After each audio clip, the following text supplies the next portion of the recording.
Yarda ayyaana harka muraa harma muraa anolee kabajamee oleera.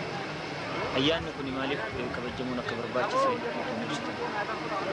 Ayyaanni kun yaadannoo haadha fi hawwataa fi abboota keenya kabara 106 dura harmi isaanii irraa murame, harki isaanii irraa kutame, kawanni haalaan isaan ittiin dhalfatan irraa murame guyyaa kana waan ta'eef waan dabarsan yaadachuun waan fuulduraatillee uummanni keenya kun biyya isaa keessatti bilisummaa isaa eeggatee dhugaa fi mirga isaa eeggatee akka tokkummaan diina ofii ofirraa eegu yaadachiisuu fi dhaloota ammaa achi dhufullee barsiisuuf.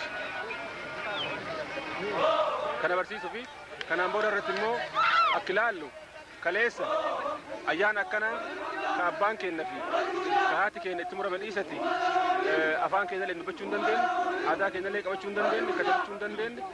Sirni kaleessaa ka naftanyaa suni waa hedduu nu miidhee ture. Miidhaan nu miidhe kuni lafa keenya nurraa fudhate, bilisummaa keenya nurraa fudhate, mirga keenya nurraa fudhate. Kana fudhatee immoo lafa isaa keenyuma kana deebisee nutti gurgurate. Kana caalaa immoo lafa teenna nu gabbarsiise. Abboonni keenya akaakayyoonni keenya hin gabbaran. Maal gabbaran? Akka dubartiititti midhaan harkaan daakanii yoo sawwanni daakanii hin jiru dhagatti daakanii dhiirtillee dubartillee akkanaan ummata keenya gabbarsiisanii akkanaan gabroomsanii achirraa dabranii damma itti gabbarre, dhadhaa itti gabbarre, sangaa itti gabbarre, baseen itti gabbarre, birrii itti gabbarre. Akkani waan kana fakkaatu fi kana ummata keenya yaadachiisu jechaa dhufa ayyaana kana akka kabajamu goone.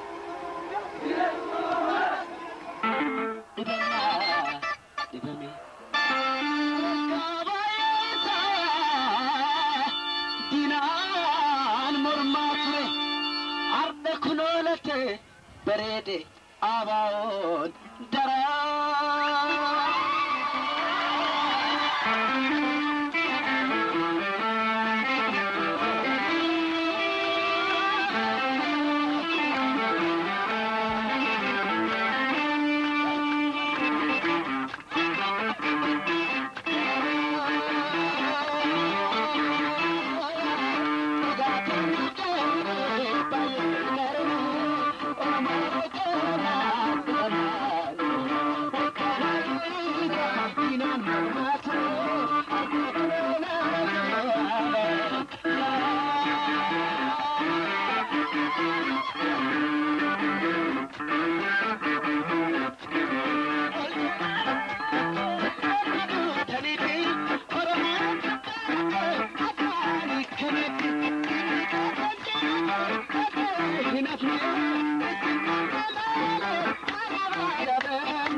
Thank you.